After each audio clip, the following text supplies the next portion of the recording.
Alright, so this video is going to be on how to structure and how to set up a realism tattoo. Now, I don't have time to teach you realism, obviously, on YouTube. This is going to be something that is for my apprentices in person. It's going to be a lot of one-on-one. I'm going to teach you what I do on the actual iPad to get ready for a realism tattoo. This is not a stenciling video. I will teach you how to stencil in person.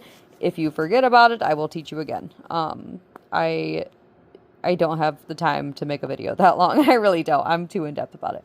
So, when it comes to a realism tattoo, you're going to want to have your reference in front of you, of course. You're going to be paying attention to where your lines and your blacks are right away so that you can map this permanently on the skin so that you can do as many sessions as you want after that. Things you're going to want to pay attention to. Background. You're going to want to pay attention to how much background you're having here, how much shape you're having here. You're going to be wanting to pay attention to, this is your focal point. This is your kind of middle ground, and then this is your background. See how blurry it is? You are going to want to do that like a camera lens. Have a focus point. You can't over detail this whole thing. It's going to look terrible. So wherever this is going on the body, immediately plan for that.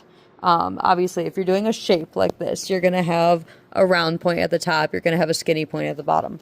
That is a very common shape. So when you're doing this, you can pull this down and draw that shape around your focal point, right? Now, this is a muscle structure. Another thing when it comes to this.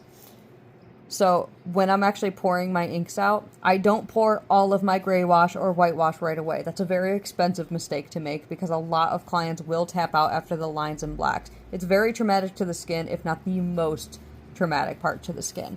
A lot of the time, if this is a real portrait, I'll actually do a lot of the hair last, but I'll do all my lines and blacks in the face so that I can get my shading done.